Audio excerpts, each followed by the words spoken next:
Hello and welcome to TV1 Midday News Update. I am Rex Litter. An impressive program reflecting the issues and concerns of young people in Papua New Guinea unfolded before Pope Francis and around 15,000 young people at the Sir John Guy Stadium in Port Moresby on the 9th of September 2024. The Holy Father was welcomed by representatives in traditional attire from the 22 provinces.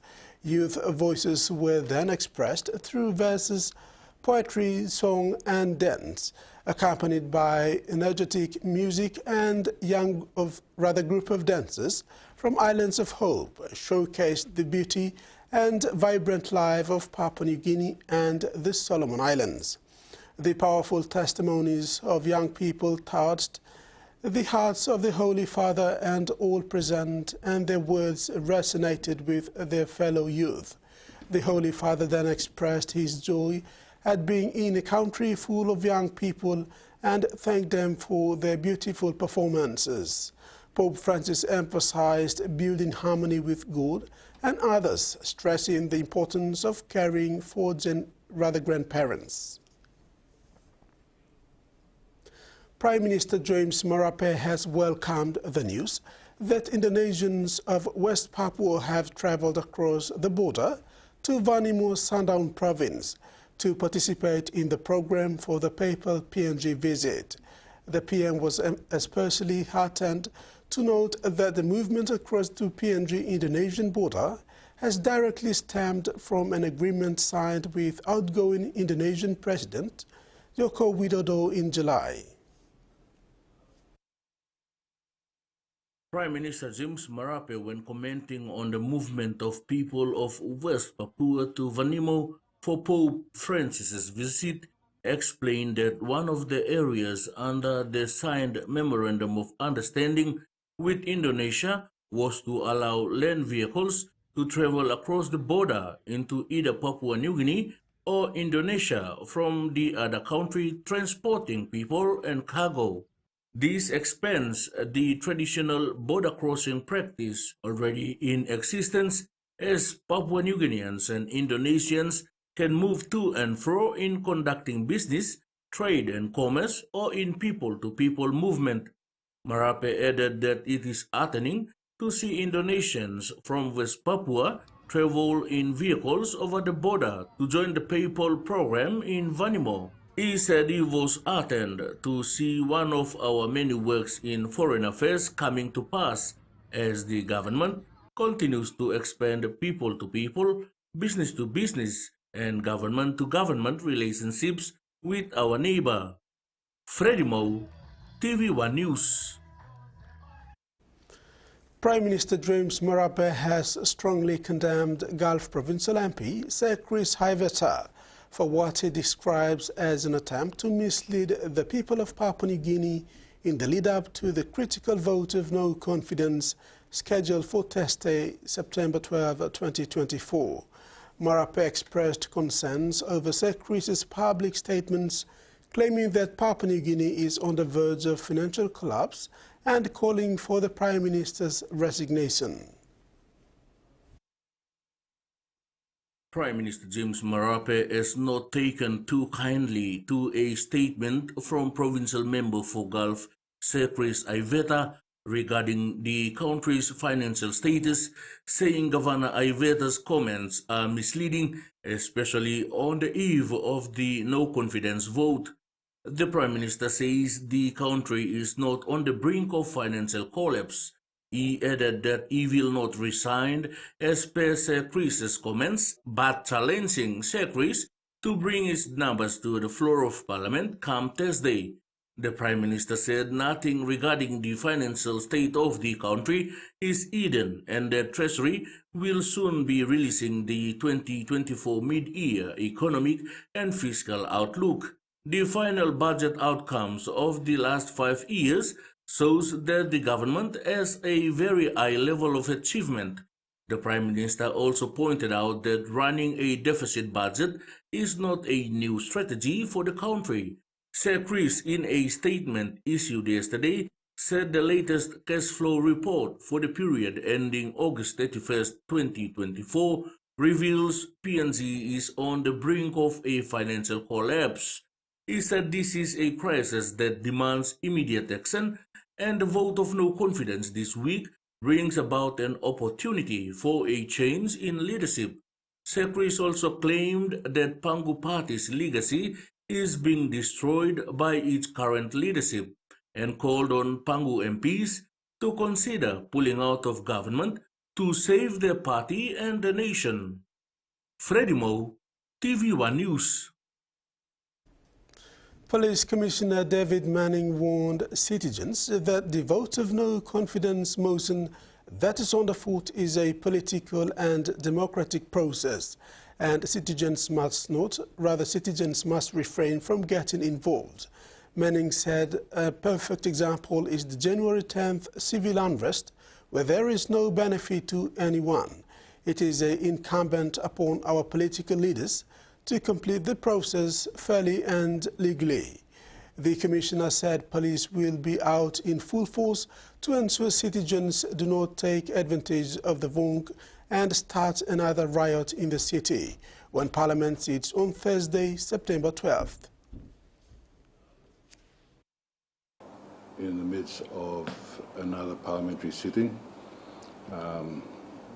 why I make mention of that parliamentary sitting, because as many of you know, there is a vote of no confidence or motion of no confidence on foot. Let me remind all our citizens, especially those in the city, that this is a political and democratic process. And as we saw in January 10th, there is no benefit to anybody apart from our leaders to complete the process as fairly and as legally and as democratic as possible. The driver behind the fatal Hunter Valley bus crash has begun hearing harrowing victim impact statements. Brett Button will hear 60 people, including victims' family members and survivors, speak this week before he is sentenced. Grieving families arriving for the start of 3 confronting days in court. 10 people were killed when a bus overturned on a roundabout in Greta last June. 25 were injured. Among the victims were Lynn Scott and her husband Andrew. Today her mother told Newcastle Court, "My heart cannot accept the loss." Listening to her harrowing account was the man responsible for the crash, Brett Button. Today he heard from the first 17 family members and survivors before his sentencing. Graham McBride's wife Nadine and daughter Kaya were killed in the crash. He was badly injured. He told the court he misses having a glass of wine on the hill with his wife. "Now I sit there alone, watching the sunset, hoping you'll come back with the sunrise in the morning." Rebecca Mullen's father described how his daughter was planning her wedding and her career as a doctor. "Our lives were destroyed. Touching your daughter's cold arm in a morgue is something a father can't explain." Brett Button asked to appear remotely in court for the sentencing hearing. The judge denied the request, forcing him to sit just metres away from his victims' loved ones who delivered impact statements. Button's family was also in the courtroom. Judge Roy Ellis described the 3 days of hearings as unprecedented. "Never before have so many people been killed and injured in a single motor vehicle incident. Emotions are likely to run high over the next few days, and these proceedings are going to be unsettling for the victims and their families." In May, Button pleaded guilty to multiple charges, including several counts of dangerous driving occasioning death. The judge said the sentence will be lengthy. An 18-year-old woman and 17-year-old boy have died in 2 separate crashes on NT roads over the weekend, making the death toll to highest in over a decade. Police say they are doing all they can, while new data points to a concerning driving behavior on regional roads, which some say could be fueling the rising death toll. Shrapnel, tyre marks and a bent road sign, all that remains following another deadly weekend on Northern Territory roads. A total of 49 lives lost over the past 9 months. That's 49 members of somebody's family, somebody's father, somebody's mother, brother, sister, daughter, someone's wife or partner that is not coming home. Among the most recent tragedies, an 18-year-old woman who died in emergency at Royal Darwin Hospital last night after her sedan collided with a Land Cruiser at the intersection of Coonawarra Road and Bombing Road in Winnellie.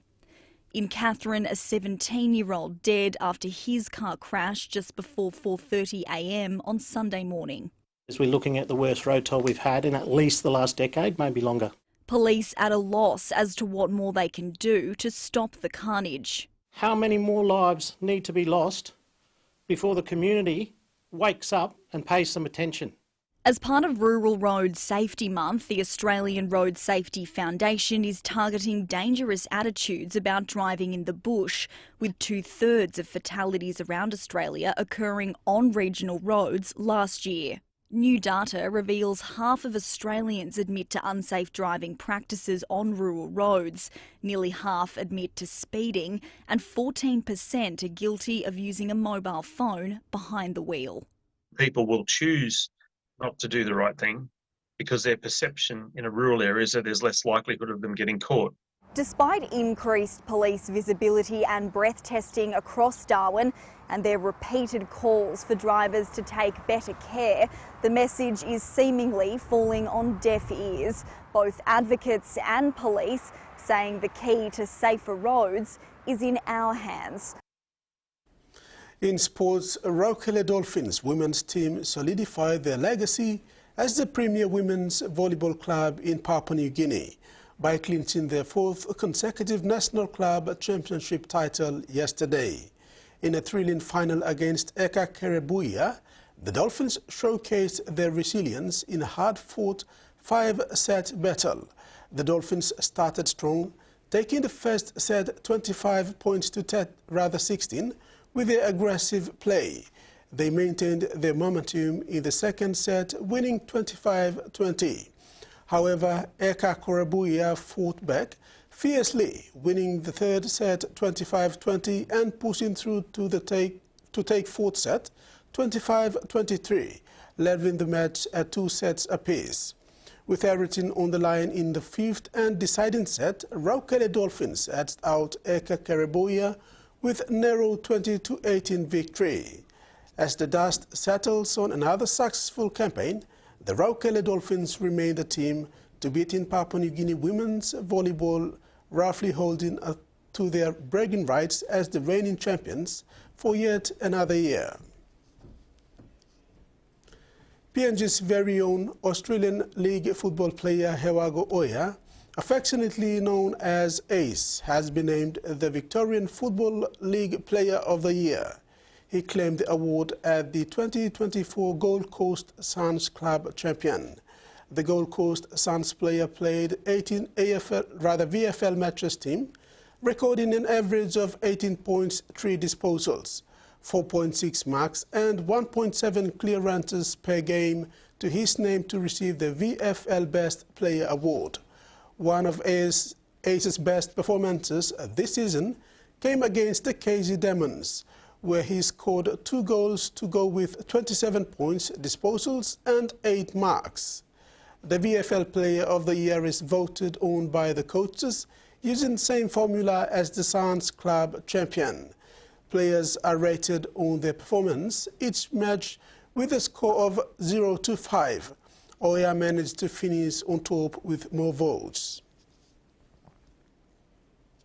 And that ends the midday news update. Join us for more at 6 p.m.